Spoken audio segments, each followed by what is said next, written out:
நம்ம எல்லாருமே அதிகமாக ஓடிக்கிட்டு இருக்கிறது அப்படிங்கிறது கண்டிப்பாக மணி அப்படிங்கிற ஒரு விஷயத்துக்காக தான். மணி அட்ராக்ஷன் அப்படிங்கிற விஷயத்த பற்றி நம்ம எல்லாருமே இப்போ நிறைய விதமான தேடுதல்களில் இறங்கியிருக்கிறோம். எனக்கும் பணம் வேணும், இந்த மணி அட்ராக்ஷன் அப்படிங்கிறது எனக்கும் வேணும் அப்படிங்கிறவங்க என்ன பண்ணணும் ஐயா? அம்மா எனக்கு வேணும் இல்லாமல் எல்லாருக்குமே வேணும் இல்லைம்மா. ம். நம்ம என்ன முற்றும் திறந்தவங்களா? இல்லை. எல்லாருக்குமே வேணும்ல. அவங்க தேவைக்கு ஏற்ப பொருளாதார விஷயம் வேணும்ல. ஒருத்தர் கொஞ்சம் கூடுதலா நினைப்பாங்க.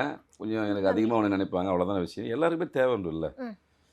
இப்போ நான் இறைவனுக்கு ஒரு விஷயம் செய்யணும்னு நினச்சாலும், அகமா மனசுக்குள்ள நான் பிரார்த்தனை பண்றது ஒரு விதம்.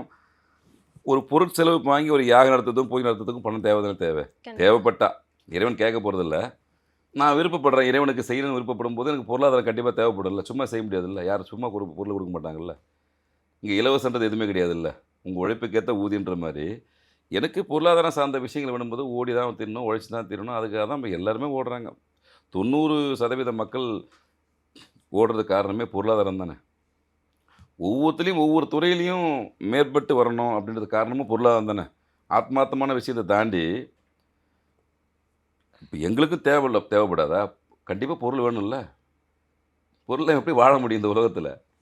அப்ப இது எல்லாருக்குமான விஷயம். இதுல வந்து ஜோதிடரு, ஆன்மீகவாதி, என்ஜினியரு, டாக்டரு அப்படிலாம் கிடையாது.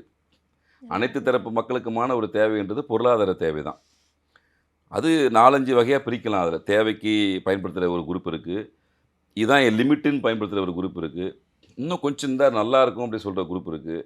இல்ல நான் இப்படித்தான் வாழணும், இத நோக்கி தான் போகணுன்ற ஒரு குரூப் இருக்கு. இப்படி பல்வேறு தரம்பர மக்கள் இருக்காங்க.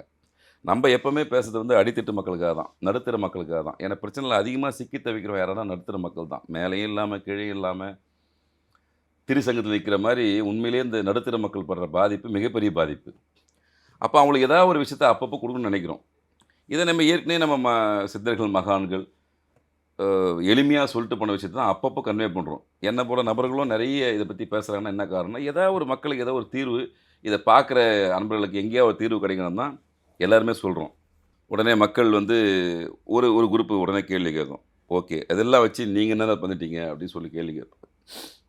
சொல்லக்கூடிய இடத்துல சொல்லக்கூடிய கடமை எங்களுக்கு இருக்கு. அதுக்காக தான் நாங்க முழு நேர பணியாக இத செய்றோம். எங்க தேவை இறைவன் பார்த்துக்குவாரு. ஆனா உங்களுக்கு சொல்லக்கூடிய கடமை எங்களுக்கு இருக்கு. அத பயன்படுத்திக்கிறதும், பயன்படுத்திக்காததும் உங்களுடைய கர்ம வினை. அது நம்ம ஒண்ணும் பண்ண முடியாது.